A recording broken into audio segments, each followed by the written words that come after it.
Alright, so here's the last part of my opinion tactical review. It's probably going to be the longest because I'm going to give some of my thoughts and dislikes and overall about everything.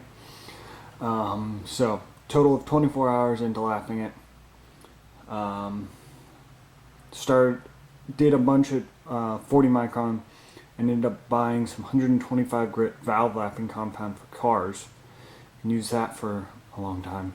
And then worked my way up to 2.5 microns. So now it has a nice inner finish. Can't really show it, but hey, yeah, it's shiny now and smooth and everything's good.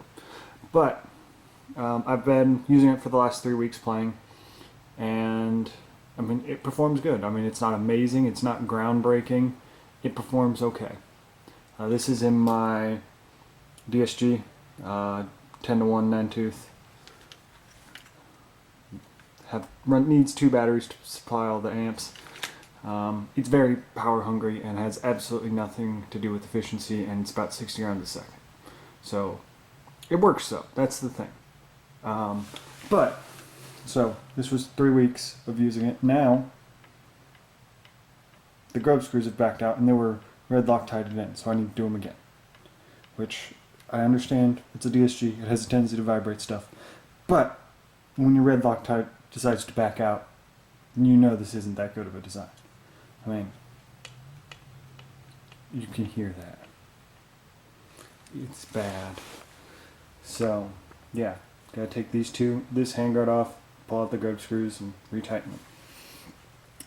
So, really, this never is a one-piece barrel system, which it's advertised as. It's still 2 pieces, and the weak point is those 2 little grub screws that will back out unless you're running something like a Polar Star where there's absolutely no vibration. But I'm not. So I wanted to test this in my personal setup that I love, and it does not really work. I'm going to have to figure out some way to make it work. Now, you've got the hop up in there. You need those little spacer rings that go on the barrel for shimming the barrel head spacing, basically. They're incredibly important. If you don't have some, you need to buy some, because this spacing needs to be exact. Otherwise, I was having issues where it was I used a 0.1 millimeter shim, and that was the difference between the gun working and the air nozzle grabbing the bucking and pulling it back slightly, which then caused a compression jam on the second round. So the spacing on this needs to be exact, which is kind of ridiculous. I mean, I understand it's kind of the way it is. I also cannot RTV this bucking on here. I tried for a good 45 minutes, but it just creates a gargantuous mess. So RTVing the bucking is out of the question. There's no spacer, that brass spacer that normally goes on the barrel on a normal inner and outer barrel. There's not one of those machined in, and you can't get the one to stay on there because as soon as you push the hop up on it, it goes and moves out of the way. So, yes, I am rather disappointed in this, to say the least, when you need 24 hours to make it have a good bore finish. So, now I'm going to keep it because I've put way too much time into it. Unless somebody wants to buy it for an absurd amount of money, there's no way I'm selling this. But for a $225 barrel, you shouldn't have to do all of this.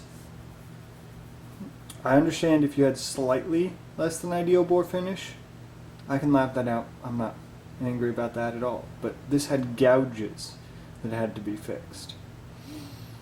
And then you have the whole issues with the hop up, it coming undone. It's honestly a subpar system to an inner and outer barrel.